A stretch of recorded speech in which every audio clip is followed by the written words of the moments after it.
Tayo nandini sa barangay Sabang, sa ilog nila at meron sila mga bangka din eh.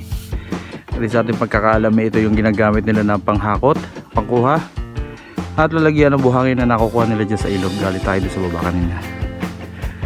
Kaya lang kailangan natin umakyat dahil may bababa na truck, baka tayo maipit. Walang maparadahan si kuya o abala tayo sa kasada. Okay.